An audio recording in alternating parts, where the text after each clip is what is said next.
지난주 수요일이 어린이날이었습니다. 어제는 우리 어버이날이었습니다. 어떻게 행복하고 즐겁게 잘 지내셨는지 모르겠습니다. 교회적으로는 영상에서 보셨던 것처럼 우리 아름다운 목장 그리고 친교위원회를 중심으로 우리 오랫동안 교회 출석하지 못한 우리 아버님 어머님들 찾아뵙고 선물도 꽃도 전달하는 그리고 짧게 함께 교제하는 그런 시간을 가졌습니다. 사실 별거 아닌데 그런데도 환하게 밝은 얼굴로 맞아주시고 기뻐해 주시고 그렇게 환대해 주신 우리 아버님 어머님들께 너무나 감사한 마음입니다. 그리고 요즘 얼마나 바쁩니까? 얼마나 피곤하고 내 아들 딸 챙기기도 내 부모님 챙기기도 바쁜 어린이날 아침부터 저녁까지 마지막에 저희 집에 저희 장모님께 오셨거든요. 그렇게 참 하루 종일 수고하고 희생해서 섬겨주신 우리 두 장로님, 그리고 또 우리 아름다운 목장 우리 목자님, 부목자님께 정말로 마음 깊이 감사를 드립니다. 그리고 우리 교회 인근에 홀로 사시는 독거 어르신들 위해서 우리가 도시락을 늘 배달하는데 어버이날 맞이해서 꽃바구니를 함께 전달을 했습니다. 그런데 반찬과 국은 이 반찬 가게에서 그냥 다 이렇게 기부를 해 주셨다는 이야기 들었습니다. 그리고 꽃바구니는 우리 교회 식구 가운데 한 분이 기쁜 마음으로 다 기부를 해 주셔서 그래서 더 행복하게 전달했다는 그런 소식을 들었습니다. 이런 일이 일어나는 우리 다운교회는 정말 멋진 교회다, 그런 생각이 듭니다. 내 부모님 공경하고 교회 부모님 공경하고 그것을 넘어서 우리 지역의 이웃의 부모님들 이렇게 공경하는 우리 교회, 하나님께서 약속하신 그 축복이 더 풍성하게 흐를 것이라고 그렇게 확신하고 믿습니다. 이번 주 토요일 5월 15일은 스승의 날입니다. 그래서 우리 교회는 오늘을 스승의 주일로 삼았습니다. 이게 오늘 스승의 주일로 삼은 이유가 뭐냐면요, 오늘 마음의 준비를 하고 이번 한 주간 동안 열심히 준비해서 우리 한 주간 동안 우리 교회학교 주일학교 선생님들께, 학교 선생님들께, 그리고 내가 여기까지 오기까지 내 인생에 참 소중한 선생님들이 있잖아요. 오랫동안 참 연락해보지 못했던 그런 분들이 있지 않습니까? 우리 기억하고 5월 15일 지나가기 전에 이 감사의 마음을 적극적으로 표현할 수 있도록 여러분들을 준비해드리기 위해서 우리 땡겨서 하는 거니까요. 그런 좋은 한 주간 되시기 바랍니다. 우리 교회 주일학교 각 부서에는요, 그러니까 막 그 주일학교 선생님한테 보내는 막 영상 편지, 손편지 선물 막 준비한 거를 톡방에 올려주는 거 저도 몇 개 봤거든요. 너무 감동이 되고 보기가 좋았습니다. 우리 다음 주일에는 그것들 함께 모아서 또 함께 나눌 수 있을 것 같습니다. 우리 교회 주일학교 특별히 싱글 청년 선생님들이 많이 계세요. 근데 여러분, 부서에 청년들이 많이 있어야 반짝반짝 아이디어도 많아지고요, 생동감, 활기도 더 넘치게 되는 것 같습니다. 그런데 여러분, 이 시대의 청년들 한번 생각해 보세요. 학교 공부해야죠, 취업 준비해야죠, 연애해야죠, 친구들하고 또 게임도 하고 놀아야죠. 얼마나 바쁜지 몰라요. 근데 그런 바쁜 중에 우리 아들 딸들을 위해서 그렇게 수고하고 애쓰고 섬기는 우리 청년 선생님들 얼마나 예쁜가, 얼마나 귀한가, 얼마나 고마운가, 그런 생각 하지 않을 수가 없습니다. 여러분들 기억하시고 우리 특별히 주일학교 선생님으로 수고하는 우리 청년들 좀 격려해 주시면 좋겠어요. 어떻게 격려하면 좋겠습니까? 밥도 좀 사주시고요. 아니면 우리 식구들이 치킨을 그렇게 좋아하는 줄 몰랐습니다. 치킨 하나 이렇게 보내주는 거 아주 간단하거든요. 그래서 모든 사람을 다 할 수 없지만 내 눈에 들어오고 마음에 들어오는 그런 우리 청년 선생님들이 있으면 그렇게 좀 격려해 주시면 감사하겠고요. 뿐만 아니라 우리 장년 선생님들, 또 우리 교역자님들, 우리 따뜻한 사랑의 마음을 적극적으로 표현해 주시는 그런 한 주간 되었으면 좋겠습니다. 이제 우리 다 같이 지난 주일에서 바로 이어지는 그런 순서입니다. 우리 사도행전 4장 32절에서 35절까지 말씀을 우리 함께 한번 읽어보도록 하겠습니다. 시작. 많은 신도가 다 한 마음과 한 뜻이 되어서 아무도 자기 소유를 자기 것이라 하지 않고 모든 것을 공동으로 사용하였다. 사도들은 큰 능력으로 주 예수의 부활을 증언하였고 사람들은 모두 큰 은혜를 받았다. 그들 가운데는 가난한 사람이 한 사람도 없었다. 땅이나 집을 가진 사람들은 그것을 팔아서 그 판돈을 가져다가 사도들의 발 앞에 놓았고 사도들은 각 사람에게 필요에 따라 나누어 주었다. 여러분, 우리는 사도행전을 함께 묵상하면서 신학교의 특징이 무엇이고, 그리고 사도들이 전한 복음의 핵심 내용이 무엇인지를 살펴보고 있는데, 여러분이 오늘 함께 읽은 이 4절의 말씀 속에 신학교의 어떤 특징이 눈에 들어오십니까? 한 마음, 한 뜻, 자기 소유를 자기 것이라고 하지 않고 공동으로 사용하고, 그래서 그들 가운데는 가난한 사람이 한 사람도 없었고, 땅이나 집을 소유한 분들 가운데에 그 부동산을 팔아가지고 헌금하는 분들이 있었고, 그리고 각 사람이 필요에 따라 그것들을 나누어 주었더라, 이렇게 말씀하고 있는 것입니다. 저는 청년 시절에 이 본문의 말씀을 읽으면서 야, 신학교회는 정말 가족 같은 그런 공동체였구나, 이렇게 생각을 했는데, 이제 어느덧 저도 중년이 되지 않았습니까? 이 중년이 되어서 이 성경 말씀을 읽어보니까 신학교회는 가족보다 더 가족 같은 공동체구나, 그런 생각이 밀려옵니다. 세상에서는 친형제끼리도 부모님 상속재산 서로 더 많이 차지하려고 법정 소송도 불사하는 그런 경우가 적지 않지 않습니까? 법정 소송까지 가지는 않는다고 하더라도 겉으로는 멀쩡해 보이는 형제 관계가 실제로는 부모님 재산 상속하는 문제 때문에 갈갈이 찢겨져 있는 경우가 얼마나 많습니까? 중년이 되니까 보이더라고요, 그게. 조금 더 찾아보려고 욕심 부리는 경우도 많이 있고. 근데 그런 형제를 바라보면서 예수 믿는 사람으로 거기에 맞서서 내 목 챙기려고 하니까 그건 좀 멋쩍잖아요. 그래서 속앓이 하면서 지내는 경우도 얼마나 많이 있습니까? 그런데 이 신학교의 모습은 남남임에도 땅과 집과 같은 부동산을 팔아서 서로 나누는 모습이니 가족보다 더 친밀한 모임이구나, 그런 생각이 들지 않을 수 없는 거죠. 그런데 다음 가족 여러분, 우리 교회는 신학교회의 회복을 추구하는 교회 아닙니까? 우리 교회가 신학교회의 회복을 추구하는 교회면 우리 교회도 이런 교회가 돼야 되는 거 아니에요? 우리 예수 믿은 지 얼마 안 되신 일반 우리 어린 성도님들은 몰라도 우리 예수 믿은 지 5년, 10년, 20년 되신 분들, 특별히 예수님 잘 믿는 목사님, 우리 장로님들, 목자님, 목녀님들, 부동산과 재산 이거 계속 소유하고 있으면 안 되는 거 아니에요? 다 팔아서 교회에 헌금하고, 그리고 교회는 가난하고 힘든 식구들 돌보고 그렇게 살아야 되는 거 아니에요? 네, 여기 계신 분들은 조금 더 긴장을 하지 않으시네요. 별로 가진 것이 없으신가 봐. 여러분, 어떤 느낌이 드세요? 어떤 느낌이? 과거 청년 시절에 저는 이 성경 말씀을 읽으면서 정말 적지 않은 갈등과 고민을 했습니다. 예수님께서는 부자 청년에게 모든 소유를 팔아 가난한 사람들에게 나누어주고 너는 나를 쫓으라, 이렇게 명하신 적이 있으시죠.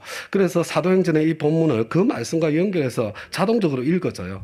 정말 신학교에 예수 믿는 사람들은 자기 재산 다 팔아서 가난한 사람에게 다 나누어주고 살았구나. 나도, 그리고 교회도 이렇게 되어야 마땅한 것이구나, 막 그런 생각이 밀려오는 거예요. 그런데 교회 목사님, 장로님들 이렇게 바라보니까요, 전혀 그런 것 같지 않았습니다. 존경심도 생기지 않았고, 한편으로 그런 모습이 우습게 여겨졌습니다. 조금만 좋은 집에 살거나, 아니면 좋은 차를 타고 다니거나, 아니면 말끔하게 참 세련되게 차려입은 목사님이나 선교사님, 장로님들을 보면 도무지 신뢰가 가지 않았습니다. 가짜처럼 그렇게 보이고 느껴졌습니다. 제가 재산이 없던 청년 시절에는 괜찮았는데요. 근데 제가 직장 생활 시작하고 결혼하고 재산이 조금씩 생기고 늘어나기 시작하면서 마치 제 자신이 이류 신자가 된 것 같은 신앙적 열등감에 시달리는 때도 있었습니다. 세상에 가난하고 힘든 사람들의 소식이 들려오면 잘 먹고 잘 살고 지내고 있는 것 같은 내 모습을 보면서 죄책감에 또 시달리기도 했습니다. 그러니까 이런 갈등, 이런 죄책감이 싫어서 그래, 조금 더 생활 규모를 줄여야 돼, 조금 더 헌금을 많이 해야지, 그렇게 결심을 하고 헌금을 하려고 하니까 억울한 마음이 마음속에 밀려오는 겁니다. 성도님들의 헌금으로 생활하시는 목사님이 나보다 훨씬 큰 집에 살고 나보다 훨씬 더 잘 사시는 거예요. 선교 후원금 받아 사시는 선교사님이 나보다 돈을 더 잘 쓰세요. 나보다 더 잘 살고 더 넉넉한 것처럼 보이는 겁니다. 가난한 사람 돕는 구제기관에 좀 그러면 돈을 보내볼까 생각해 보니, 물론 그 구제기관을 통해서 가난한 사람들에게 재정이 흘러가기도 하겠지만 그 기관을 유지하는 데 종사하시는 분들이 나보다 훨씬 더 넉넉하게 잘 살고 있는 그런 모습을 보게 되는 겁니다. 그래서 그러면 내가 직접 잘 가지고 있다가 가난한 사람들 만나면 베풀고 나누어 줄까? 그런데 그렇게 생각해 보니, 또 시도도 해보니 가난한 사람들의 가난은 끝이 없고 도대체 언제까지 해야 될지 모르겠어요. 그리고 자세히 들여다보니 남의 돈으로 사는 분들의 인생이 나보다, 내 가족보다 더 여유롭고 더 펑펑 쓰고 사는 것처럼, 어떤 면에서는 정말 무책임하게 사는 것처럼 그렇게 보이더라는 겁니다. 이런 갈등과 고민 속에 한편으로는 내 안에 있는 돈에 대한 욕심과 그 태도가 적나라하게 드러나고, 또 한편으로는 이 교회와 세상의 현실을 보면서 끊임없이 갈등하고 싸우게 되었습니다. 그런 내면의 씨름 속에서 이게 하나님께 드리는 것만이 중요한 것이 아니라 하나님께 드려진 하나님의 것이 하나님 뜻에 맞게 잘 쓰여질 수 있도록 제대로 관리하는 것까지도 하나님께서 나에게 맡기신 책임의 일부라는 것을 절실하게 느끼게 되었습니다. 다음 가족 여러분, 예수님께서는 저와 여러분에게 비둘기처럼 순결하여라 라고만 말씀하신 것이 아니라 뱀처럼 지혜롭기도 하라고 그렇게 명하지 않으셨습니까? 다음 가족 여러분, 이 돈의 영역에 있어서 하나님께 제대로 뱀처럼 순결하게, 아니 비둘기처럼 순결하게 뱀처럼 지혜롭게 순종하는 것, 이거 쉬운 일 아니고요. 이거 하루아침에 되는 것도 아닙니다. 돈의 영역에서 신앙생활을 하면서 돈의 영역에서 갈등이 생기는 것은 너무나 정상적인 것입니다. 저와 여러분 가운데 나는 신앙생활을 하면서 돈에 대한 갈등은 전혀 없어요, 그런 분이 계시다면 둘 중에 하나예요. 신앙생활이 완성되셨거나, 그렇지 않다면 진정한 신앙생활이 시작되지 않았을 가능성이 많이 있습니다. 하나님과 돈은 겸하여 섬길 수 있는 대상이 아니기 때문에 그렇습니다. 신앙성장과 신앙생활에 있어서 돈의 태도를 훈련하는 것은 절대적으로 중요한 것입니다. 11조 헌금은 돈에 대한 나의 진짜 마음을 확인하고 훈련하는 하나님께 주신 통로예요. 11조 헌금은 수입의 10분의 1은 하나님 것이니까 하나님께 드리고 10분의 9는 내 것이니까 내 마음대로 써도 되는 거지, 여러분, 그런 의미가 아닙니다. 여러분, 이 11조 헌금의 원래 뜻은요, 내가 소유한 모든 것, 내가 만들어낸 모든 수입들, 이게 내 힘으로 된 거 아니고 내 거 아니고 이 전부가 주님의 것이라는 것을 고백하고, 내가 그것을 잊지 않으려는, 그것을 꼭 기억하려는 표시로 10분의 1을 주님께 내어드리고, 그럼 나머지 10분의 9는 어떻게 해요? 나머지 10분의 9는 내 권한 아래 두고 하나님의 뜻을 따라 내가 잘 지키고 잘 관리하겠다는 그런 의미가 11조에 담겨 있는 거죠. 하나님께서 내 가족, 나와 내 가족이 행복하게 누리면서 살기를 원하시는 분이시기 때문에 때로 하나님의 뜻을 따라 내 가족을 위해서 돈을 쓰기도 하고, 때로는 가족의 미래를 위해서 돈을 저축하기도 하고, 때로는 하나님께서 보여주시는 아주 특별한 목적을 위해서 또 내 소유로 맡겨주셨지만, 10분의 9로 맡겨주시지만 또 내어놓기도 하고, 그렇게 살아가는 것입니다. 그런데 제가 지금까지 지내보니까요, 이 하나님 앞에 그렇게 이 돈에 대한 준비가 되어 있는 분들에게는 하나님께서 더 많은 것을 맡겨주시더라는 것입니다. 여러분, 더 많은 것을 맡겨주신다는 게 더 많이 소유하더라는 게 아니고요, 돈을 더 많이 쓰더군요. 여러분, 쓴 돈이 내 돈이지 가지고 있는 돈이 내 돈이겠습니까? 제가 보니 세상에는 두 종류의 부자가 있습니다. 하나님께서 만들어주시는 부자가 있고 자기가 만든 부자, 스스로 된 부자가 있습니다. 여러분, 스스로 된 부자 중에는 자기가 노력하고 아껴서 된 부자도 있고, 때로는 사기치고 빼앗고 거짓말해서 된 부자도 있습니다. 근데 이 같은 부자인데 돈 쓰는 방법이 다른 것 같습니다. 하나님께서 만들어주신 부자는 돈에 자유롭고 돈의 주인으로 삽니다. 그러나 스스로 자기가 만든 부자는 어떻게 부자가 되었든지 돈에 매여 있고 돈의 종으로 살고 있습니다. 부자여도 제대로 누릴 줄 모르고 제대로 쓸 줄 모르고 그리고 행복하지 못한 모습을 보게 됩니다. 여러분, 그런데 오늘 제가 이 34절 말씀을 자세히 보니까요. 여러분 이 34절을 자세히 보세요. 가난한 사람이 한 사람도 없었다 이렇게 돼 있잖아요. 그죠? 가난한 사람이 그들 가운데는 가난한 사람이 한 사람도 없었다 이렇게 말씀하고 있는데 여러분 내가 다 팔아서 헌금하면 나는 어떻게 돼요? 나는 가난한 사람 되는 거잖아요. 나는 내 신앙 고백으로 가난하게 되었는데 거기다가 내 아내 내 자식들은 나 때문에 어쩔 수 없이 또 가난하게 살아야 되잖아요. 여러분 신학교의 모습하고 좀 다른 것 같지 않습니까? 신학교에도 제가 그때 보이더라고요. 다 팔아서 헌금했다는 이야기가 아니구나. 하나님께서 주신 넉넉한 중에 일부를 팔아서 헌금한 것이구나. 여러분 실제로 성경에는 위대한 하나님의 사람들 중에 큰 부자들도 많이 있었습니다. 그런데 문제가 뭐냐면요. 저의 극단적인 사고가 마치 모든 것을 다 팔아서 헌금해야만 내가 좀 가난하고 힘들게 살아야만 궁극적으로 내가 무소유여야만 참 신앙인의 사람인 것으로 오해하게 만들었고 오늘 본문의 말씀도 자동적으로 그렇게 오해하고 말았다는 것을 알게 되었습니다.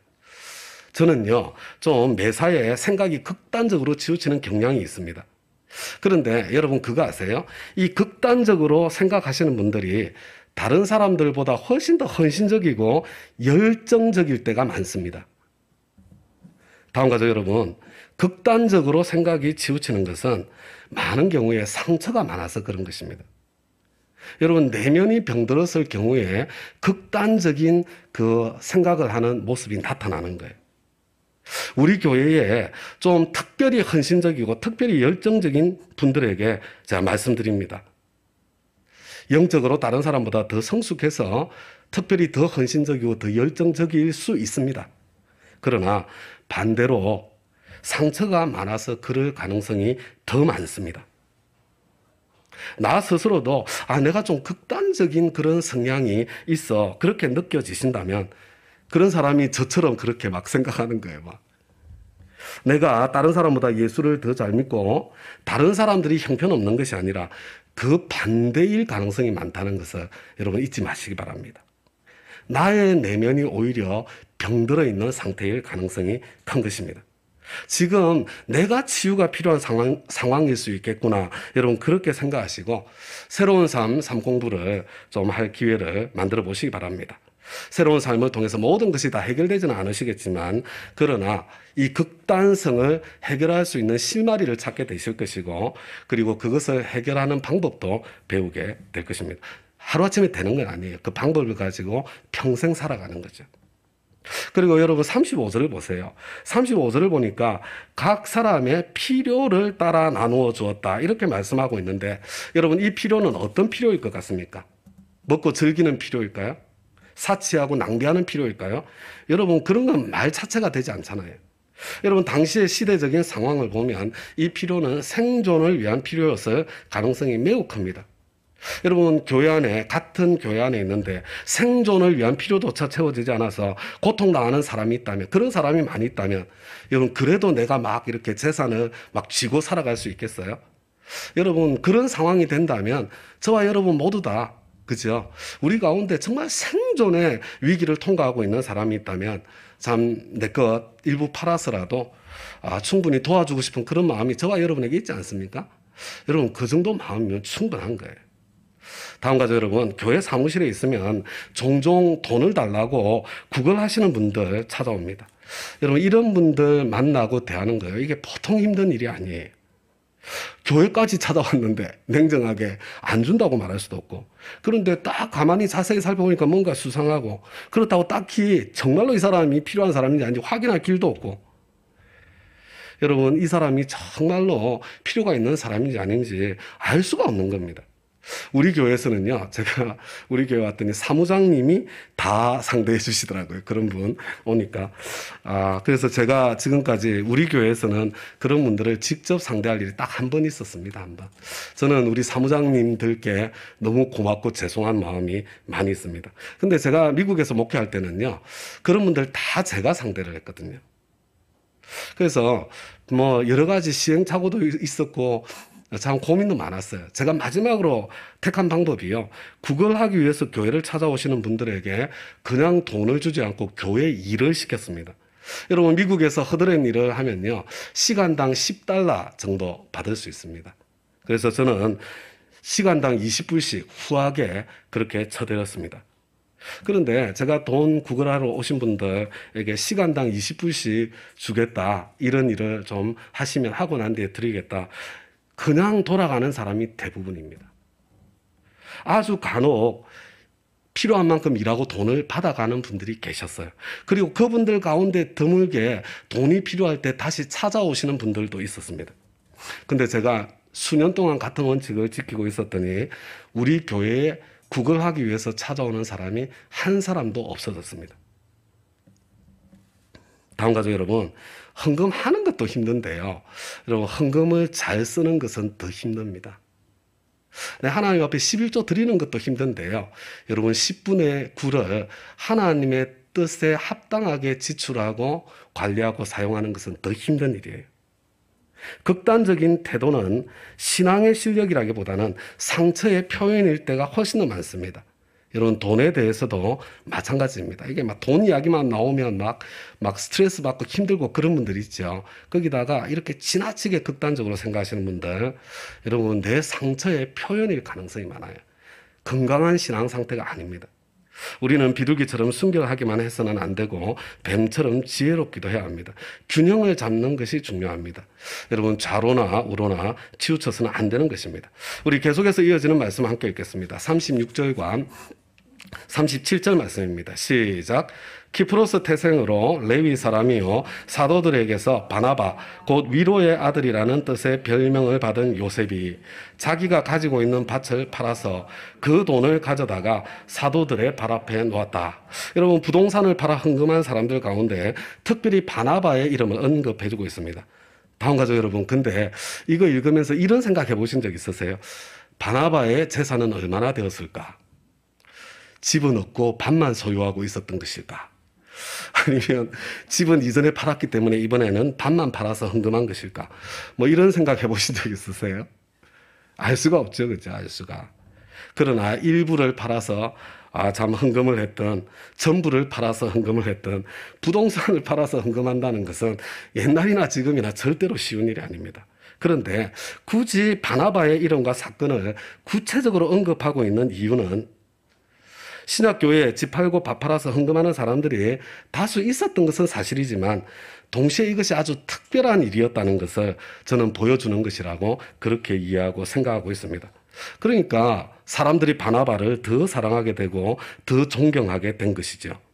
여러분, 아나니아와 삽비라의 사건은 바로 이와 같은 상황을 전제로 펼쳐진 사건이라는 것을 기억하시면 좋을 것 같습니다. 자, 우리 그래서 이어서 이제 이 상황 속에서요, 5장 1절과 2절 말씀 같이 한번 읽어 보겠습니다. 시작. 그런데 아나리아라는 사람이 그의 아내 삽비라와 함께 소유를 팔아서 그 값의 얼마를 따로 떼어놓았는데 그의 아내도 이것을 알고 있었다. 그는 떼어놓고 난 나머지를 가져다가 사도들의 발 앞에 놓았다. 여러분, 이 아나니아와 삽비라도 이분들도 부동산을 팔아서 헌금을 했습니다. 그런데 전액을 헌금하지 않고 일부를 헌금했습니다. 여러분, 한번 생각해 보세요. 그 시대에도 땅에 시세가 있지 않았겠어요? 지금도 어느 동네 평당 얼마 시세가 있는 거 아니에요? 아마 감추었다고 하더라도 많이 감출 수는 없었을 것 같습니다. 이게 땅 판 돈 전부 드립니다, 이렇게 지금 말하고 헌금한 것을 보면요, 시세가 있는데 너무 차이 나면 들통나잖아요. 제가 보기에는 아마 절반 이상은, 그래도 아무리 감추었어도 절반 이상은 헌금을 했을 거다, 이렇게 생각이 되어집니다. 다음 가족 여러분, 이 아나니아 삽비라 사실 대단한 사람입니다. 혹시 저와 여러분 가운데 집 팔아서 아니면 땅 팔아서 절반 뚝 떼서 헌금하실 수 있는 분 이 자리에 계십니까? 저와 여러분, 이 아나니아와 삽비라를 우습게 생각하시면 안 됩니다. 적어도 이 자리에 앉아있는 저와 여러분 대부분의 사람들보다는 더 헌신이 뛰어났던 사람이라고 생각해야 맞습니다. 우리 계속해서 3절부터 6절까지 한번 읽어보겠습니다. 시작. 그때 베드로가 이렇게 말하였다. 아나니아는 들으시오. 어찌하여 그대의 마음이 사탄에게 홀려서 그대가 성령을 속이고 땅값의 얼마를 몰래 떼어놓아서 그 땅은 팔리기도 전에 그대의 것이 아니었소. 또 팔린 뒤에도 그대 마음대로 할 수 있었던 것이 아니었소. 그런데 어찌하여 이런 일을 할 마음을 먹었소. 그대는 사람을 속인 것이 아니라 하나님을 속인 것이오. 아나니아는 이 말을 듣고 그 자리에서 쓰러져서 숨졌다. 이 소문을 듣는 사람은 모두 크게 두려워하였다. 젊은이들이 일어나 그 시체를 싸서 메고 나가서 장사를 지냈다. 그리고 이제 상황이 선명하게 이해가 되지 않습니까? 아나니아와 삽비라가 땅을 팔았는데 땅 판 것 전부를 헌금하는 것처럼 이렇게 말해놓고서는 실제로는 그것의 일부만 헌금을 했다는 것입니다. 여러분, 아나니아와 삽비라는 도대체 왜 이렇게 했을까요? 우리는 그 본심을 알 수가 없습니다. 그러나 미루어 짐작해 볼 수는 있습니다. 저는 이런 추측을 해봅니다. 이건 전적으로 저의 추측입니다. 여러분, 우리 교회 농담 삼아 이런 말 하잖아요. 우리 교회는 목자 목녀 아니면 사람 대접을 못 받아요. 사람 대접을 못 받아. 여러분, 그런 말 가끔 하잖아요. 오죽했으면 희원이도 그런 생각을 했겠어요. 여러분, 교회 전체적인 분위기가 주님을 사랑한다면, 제대로 신앙생활 한다면, 목자, 목녀가 되어야 된다. 여러분, 그런 분위기가 우리 교회에 전체적으로 흐르고 있지 않습니까? 여러분, 그래서 힘들어 하시는 분 있는 줄 제가 잘 알고 있습니다. 어떤 분이 힘들어 하는지도 알 것 같아요. 근데 여러분, 그 정도 힘든 거예요. 우리 신학교회, 초대교회에 비하면 아무것도 아니에요. 그건 약과입니다. 여러분, 신학교회는 어떤 분위기였냐면요. 예수 좀 믿는다 하면 땅 팔아서, 집 팔아서 헌금하는 분위기였어요. 땅 팔아서 헌금을 척 하면 해야, 저 사람 진짜 예수를 사랑하는, 제대로 예수 믿는 사람이구나. 여러분, 그런 분위기가 느껴지지 않으세요? 아나니아와 삽비라도 아마 신학교에서 상당히 인정받는 위치가 아니었을까. 저는 그렇게 생각을 합니다. 어쩌면 바나바와 같은 정도의 위상을 가진 그런 사람이었을지도 모릅니다. 그런데 바나바가 밭을 팔아서 탁 헌금을 하니까 사람들이 막 바나바에게 열광하지 않았겠어요? 이야, 더 존경하고 더 대단한 사람으로 아마 쳐주었을 것 같습니다. 그러니까 바나바와 비교가 되어서 자기도 그렇게 해야 될 것 같은 그런 부담감이 확 밀려오는 거죠. 그런데 실제로 기쁘게 그렇게 할 정도의 믿음의 실력이 되지 않는 겁니다. 다음 가족 여러분, 저와 여러분에게도 그런 상황들이 생길 때가 있잖아요. 여러분, 그런 때 어떻게 해야 됩니까? 여러분, 어떻게 하시겠어요? 여러분, 아나니아와 삽비라가 땅 판 것의 절반만 헌금했더라도 저는 칭찬과 존경을 틀림없이 받았을 것이라고 믿습니다. 헌신과 희생에는 존경이 따르고 권위가 생기기 마련입니다. 근데 중요한 것은 바나바와 같은 수준의 존경, 바나바와 같은 수준의 권위를 갖지는 못했을 것입니다. 그러나 자신의 희생과 헌신에 합당한 존경과 사랑과 인정은 틀림없이 받았을 것입니다. 그런데 이 아나니아와 삽비라는 그 이상을 기대하고 원했던 것 같습니다. 사람들의 시선에 민감했고 자기 실력보다 더 인정받고 더 칭찬받고 더 존경받기를 기대하면서 여러분, 그렇게 살았던 인생 같습니다. 지금 이 시대는 그렇게 사는 것이 잘 사는 것이라고 가르치는 그런 시대를 살고 있죠. 근데 다음 가족 여러분, 사람들의 시선에 민감하고 내 실력보다 더 인정받고 더 칭찬받고 더 존경받기를 기대하면, 자기 실력보다 더 큰 권위와 힘을 갖기를 원하면 위선하게 되어 있는 거예요. 그래서 아나니아와 삽비라는 하나님을 속이고 형제들까지 속인 것입니다. 도대체 뭘 지키려고 그렇게 한 거예요? 무엇을 갖고 싶어서 그렇게 한 것입니까? 자존심, 자아, 에고를 지키고 싶었던 겁니다. 체면 지키고 싶었던 거예요. 힘쓰고 싶었던 겁니다. 물론 자존심 지키고 싶은 것 누구에게나 당연히 있는 거지요. 그런데 여러분, 내가 무엇을 희생시키면서 그것을 지키고 그것을 획득하려고 하고 있는가, 그걸 볼 줄 알아야 합니다. 하나님을 속이고 공동체를 속인 것입니다. 하나님의 이름을 망령되게 사용하고 하나님의 이름을 희생시킨 것입니다. 여러분, 바로 이것이 위선의 본질입니다. 우리 계속해서 7절부터 11절까지를 읽어보겠습니다. 시작. 3시간쯤 지나서 아나니아의 아내가 그동안 일어난 일을 알지 못하고 들어왔다. 베드로가 그 여자에게 물었다. 그대들이 반 땅값이 이것뿐이요? 어디 말해보시오. 그 여자가 대답하였다. 예, 그것뿐입니다. 베드로가 그 여자에게 말하였다. 왜 그대들 내외는 서로 공모해서 주님의 영을 시험하려고 하였소? 보시오, 그대의 남편을 묻은 사람들의 발이 막 문 앞에 다다랐으니 그들이 또 그대를 메고 나갈 것이오. 그러자 그 여자는 그 자리에서 베드로의 발 앞에 쓰러져서 숨졌다. 젊은이들이 들어와서 그 여자가 죽은 것을 보고서 메어다가 그 남편 곁에 묻었다. 온 교회와 이 사건을 듣는 사람들은 모두 크게 두려워하였다. 참 안타까운 사건입니다. 아나니아와 삽비라, 이 예수 잘 믿는 분들이었는데, 예수 잘 믿는 분들인 줄 알았는데, 근데 같은 날 부부가 세상을 떠나는, 그것도 명예롭지 못하고 부끄럽게 수치스럽게 세상을 떠나는 안타까운 일이 펼쳐진 것입니다. 여러분 혹시 그런 생각 안 해보셨어요? 이런 일이 생길 바야, 예수 믿다가 이런 일이 생길 바야 차라리 예수 안 믿는 것이 더 낫겠다. 그런 생각 해보신 적 있어요? 저는 그런 생각이 확 마음속에 먼저 밀려오더라고요. 여러분, 하나님께서 아나니아와 삽비라에게 이와 같은 가혹한 일을 허락하신 것은 저는요, 이게 이미 예수 믿고 구원받은 사람이기 때문에 허락하신 일이 아닐까, 저는 그렇게 생각합니다. 여러분, 아나니아와 삽비라가 상당한 영적인 수준에 도달한 사람이었기 때문에 이렇게 했을 거다, 저는 그렇게 생각을 해요. 다음 가족 여러분, 안 믿고 지옥 가는 것보다 여러분 이렇게 되더라도 믿고 천당 가는 것이 훨씬 더 낫습니다. 그런데 다음 가족 여러분, 이 아나니아와 삽비라가 이렇게 수치스럽고 이렇게 가혹한 죽음을 면치 못했던 그 죄가 무슨 죄입니까? 전 재산을 헌금하지 않았기 때문입니까? 땅 판 돈 전부를 헌금하지 않았기 때문입니까? 아니에요. 여러분, 땅을 팔지 않았어도 되었고 땅 팔고 난 뒤에도 전액 헌금하지 않았어도 되었습니다. 그저 기쁘게 내가 할 수 있는 만큼만 하면 되는 것이었습니다. 그래도 내가 희생한 만큼 존경을 받았을 거예요.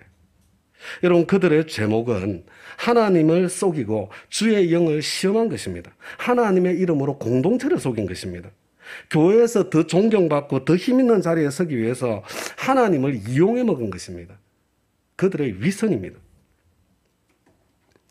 이 자리에 있는 저와 여러분 가운데 아나니아와 삽비라 같은 분 이 자리에 계시지 않습니까? 사실 한국 교회는 이런 일이 적지 않게 많이 있습니다. 헌금 봉투에 11조라고 쓰고 11조의 절반만 헌금합니다. 근데 문제는 뭐냐면요, 그런 분들의 거의 대부분은 나머지 절반도 다 헌금한다는 거예요. 여러분, 사실 그런 분들은 상당한 믿음의 실력이 있는 분들이고 여러분 귀한 분들이에요. 그런데 이 나머지 절반도 헌금하는데요, 어떻게 헌금하냐면 일부는 감사헌금, 일부는 선교헌금, 일부는 건축헌금, 이렇게 다른 항목을 붙여서 헌금을 하는 거죠. 하나님 앞에 드리는데 왜 그렇게 복잡하게 해요? 어떤 교회는 주보에 헌금 항목별로 누가 헌금을 했는지 이름을 다 올리는 교회가 있습니다. 지금도 많죠. 주보에 이름을 올리지 않아도 목사님이 헌금 항목별로 누가 헌금을 했는지 살펴보는 경우가 거의 대부분이에요. 신자들이 주보를 보면서 아니 목사님이 선교 헌금도 안 하네? 아니 장로라고 하면서 건축 헌금도 안 해? 어떻게 1년 내내 감사 헌금을 한 번도 안 할 수가 있어? 여러분, 그런 소리가 막 내 귀에서 메아리 치는 것처럼 들리는 거예요. 체면 때문에 자존심 자애고를 지키기 위해서 때로는 교회에서 내가 힘쓰던 거 계속 유지하고 힘쓰기 위해서 모든 항목에 내 이름을 다 올려야 되는 것입니다. 그렇지만 그 많은 항목을 다 헌금하려니까 너무 부담스러운 거예요. 그렇다고 11조까지 안 할 수는 없으니까 10분의 1을 딱 떼어서 그 중에 절반 11조 헌금 이렇게 이름 붙여서 헌금하고요.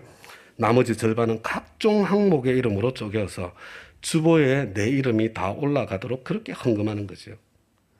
여러분, 아나니아와 삽비라와 똑같은 죄입니다. 그렇게 헌금 생활하면 돈은 돈대로 다 나가고 하나님의 경제적인 축복도 임하지 않습니다.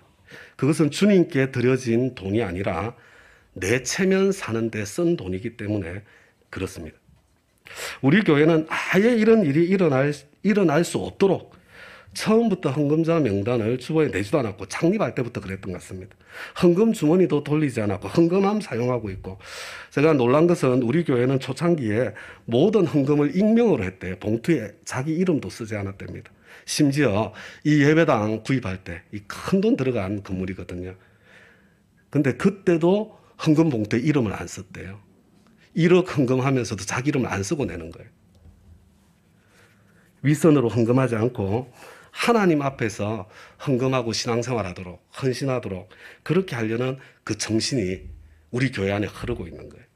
그런데 지금은 세법이 강화되어서 교회가 기부금에 대한 정확한 실명 정보를 가지고 근거를 가지고 있어야 되기 때문에 가능하면 교회 계좌로 송금하게 하고, 헌금 봉투를 사용할 때도 또 필요하니까 자기 이름, 실명을 써서 하도록 하고 있지만, 여러분 그래도 우리 교회에서는 헌금 내역을 반드시 보지 않으면 안 되는 사람 한두 사람 있어요. 한두 사람 제외하고는 저를 포함해서 장로님들까지도 여러분들이 헌금을 하는 사람인지 안 하는 사람인지, 헌금을 해도 얼마나 하는지, 여러분 일체 헌금 내역을 보지 않고 있다, 아는 사람이 없다, 제가 그렇게 말씀드립니다. 혹시 여러분들 가운데 담임 목사인 제가 누가 헌금 하나 안 하나, 이 사람 헌금 얼마나 많이 하나, 그런 거 확인할까봐 혹시 제 눈치 때문에, 체면 때문에 아나니아와 삽비라처럼 그렇게 헌금하시는 분들이 계시다면 참고하시기 바랍니다.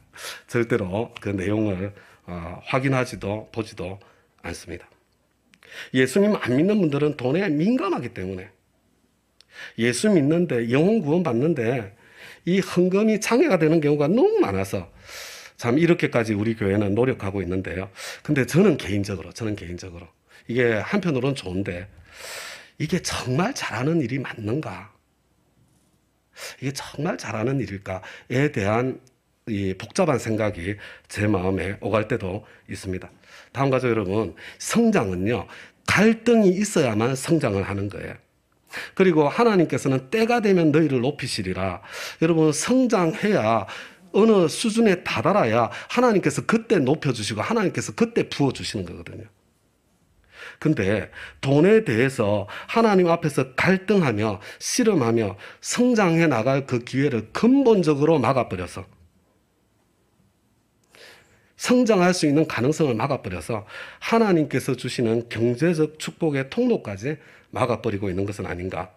지금 교회가, 우리 교회가 전체적으로 그거 하고 있는 것은 아닌가, 그런 생각이 들기 때문입니다. 하나님께로부터 경제적인 축복을 받고 누리려면 여러분 돈에 대한 나의 태도가 먼저 훈련되어지고 준비되어져야 합니다. 다음 가족 여러분, 경제적으로 나는 뭔가 꽉 막혀 있는 것 같다. 그래서 하나님께서 나에게 경제적인 축복을 좀 주셨으면 좋겠다. 나는 좀 하나님께서 만들어주시는 부자가 되었으면 좋겠다. 여러분 그런 분들 계시면요, 그냥 지금 나는 경제적으로 아무 불만 없어요, 그냥 이만하면 살만해, 그럼 지금처럼 하시고 살면 되는 거예요. 근데 나는 왜 이렇게 경제적으로 꽉 막혀 있지? 나는 좀 하나님께서 경제적으로 복을 주셨으면 좋겠는데, 나는 하나님께서 만들어주시는 부자가 되어서 좀 베풀고 나눈 통로로 살고 싶은데, 여러분 그런 마음이 가득하시다면요, 여러분 헌금의 훈련을 통해서 돈에 대한 나의 태도를 정립하셔야 돼요. 다음 가족 여러분, 제가 여러분들한테 부탁드립니다. 너무 예수 잘 믿으려고 하지 마세요. 너무 예수님 잘 믿는 것처럼 보이려고 하지 마세요. 너무 예수님 잘 믿는 척 하지 마세요.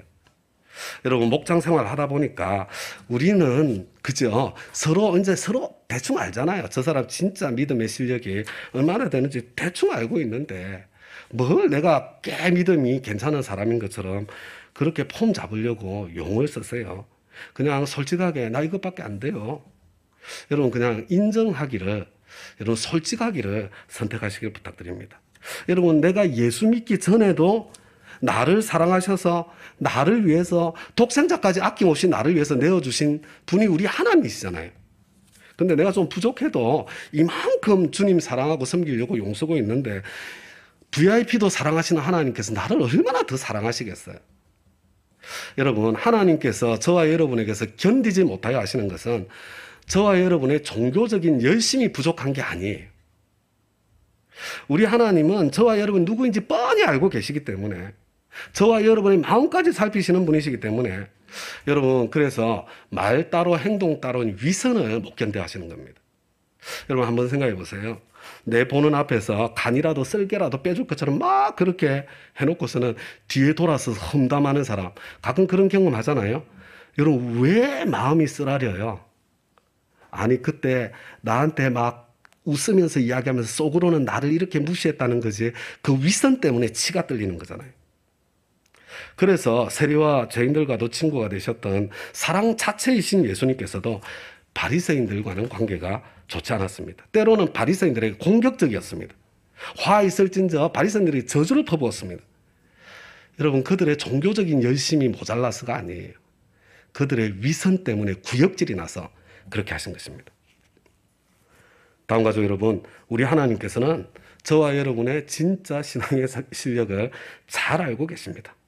나의 신앙의 실력만큼만 기쁘게 헌신하고 기쁘게 섬기고, 여러분, 그만큼만 인정받고 그만큼만 존중받고 그만큼만 영향력을 가지시면 되는 겁니다.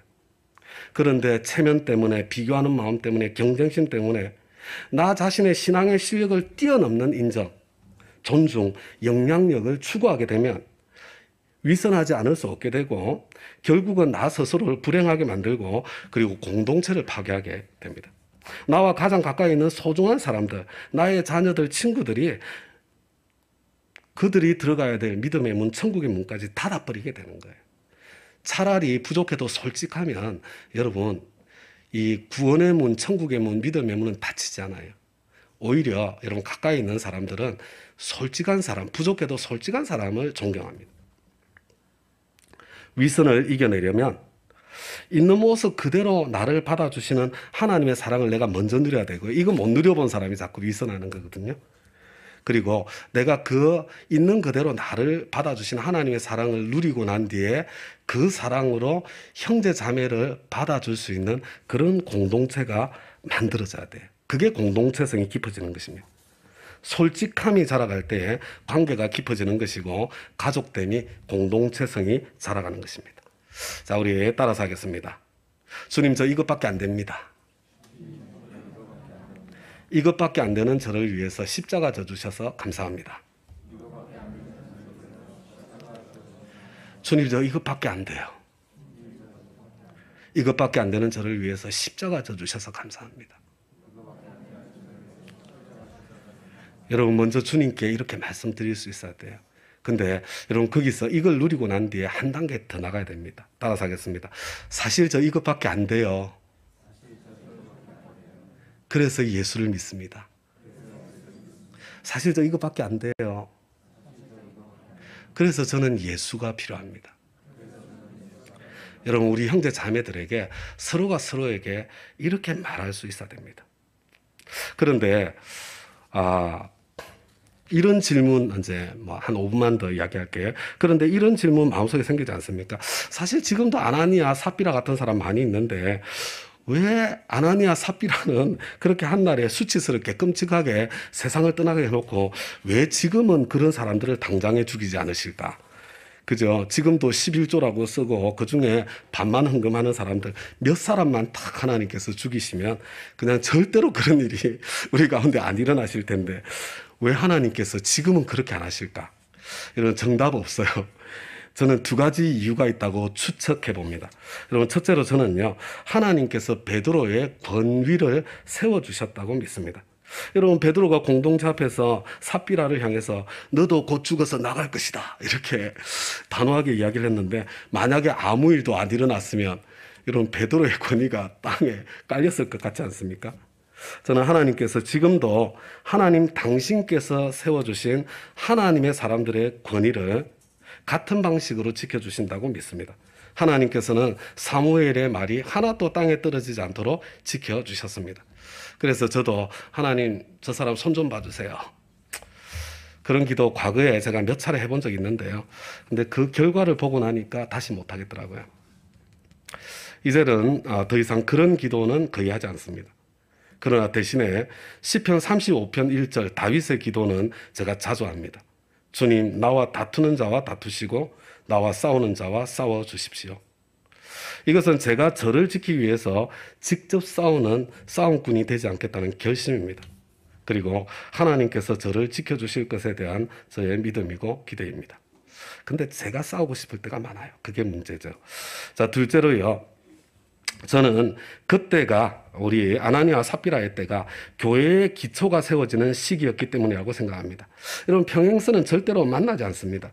그러나 한 선이 0.1도라도 기울여져 있으면 처음에는 평행선인 것처럼 보여도 반드시 만나게 되어 있습니다. 처음에는 아무런 차이가 없는 것처럼 보여도 나중에는 큰 차이가 생깁니다. 지금 여러분, 이 신약교회 때는요, 지금 하나님께서 지금 교회 기초를 세우고 계시잖아요. 그런데 자기 체면, 자존심, 에고를 세우려는 사람이 만약에 교회 지도자가 된다면 여러분, 그 교회가 어떻게 수천 년을 지속할 수 있는 교회가 될 수 있었겠습니까? 다음과 같이 여러분, 같은 말도 같은 행동도 때에 따라 그 의미가 완전히 달라집니다. 같은 말도 같은 행동도 때에 따라 그 무게가 전혀 다른 것입니다. 그 때를 분별할 줄 아시는, 타이밍을 분별할 줄 아는, 때에 맞게 말할 줄 알고 때에 맞게 행동할 줄 아는, 때에 맞게 조심할 줄 아는, 때에 맞게 놀 줄 아는 그런 저와 여러분이 다 될 수 있기를 우리 주님의 이름으로 부탁드립니다. 우리 마지막으로 한 장 넘겨서 사도행전 4장 33절만 한 번 더 읽겠습니다. 시작. 사도들은 큰 능력으로 주 예수의 부활을 증언하였고 사람들은 모두 큰 은혜를 받았다. 다음과 같이 여러분, 사도들이 전한 복음은 부활의 복음이었습니다. 그 부활의 복음에 하나님께서는 큰 능력으로 함께해 주셨습니다. 자, 이제 오늘 메시지 요약하면서 마무리하겠습니다. 여러분, 생각이 극단적이신 분들, 특히 돈에 대해서 좀 극단적인 태도를 가지고 계신 분들 이 자리에 계십니까? 또 여러분, 좀 헌신과 열정이 탁월하신 분들 이 자리에 계세요. 영적으로 건강하실 수 있습니다. 그러나 반대로 영적으로 건강한 것이 아니라 내면이 병들었을 가능성이 더 많습니다. 여러분, 치유가 필요할 수 있습니다. 이 험한 세상 한가운데 우리는 양처럼 순결하기만 해서는 안 되고 뱀처럼 지혜롭기도 해야 합니다. 여러분, 신앙생활뿐만 아니라 모든 삶에 균형을 잡는 것이 제일 중요한 것입니다. 사람은 하나님과 재물을 겸하여 섬길 수 없습니다. 하루아침에 돈에 대한 태도가 완전해질 것이라고 생각해서는 안 됩니다. 한 걸음 한 걸음 갈등과 실현 가운데 성장해 가는 것입니다. 11조 헌금이 신앙훈련과 돈에 대한 훈련에 가장 좋은 통로 중에 하나입니다.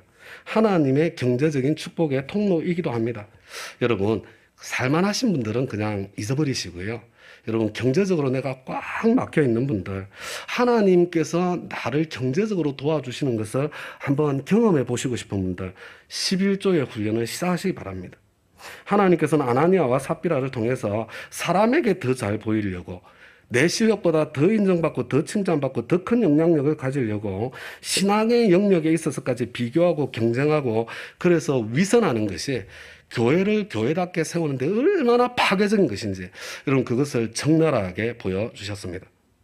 혹시 그렇게 위선하며 하나님을 속이고 교회를 속이신 분들, 지금도 속이고 계시는 분들 혹시 이 자리에 계시지 않습니까? 두려움 가운데 회개하셔야 합니다. 믿음의 분수를 지키시고 여러분, 그냥 내가 막 내 실력 이상의 것을 가지려고 하지 마시고요.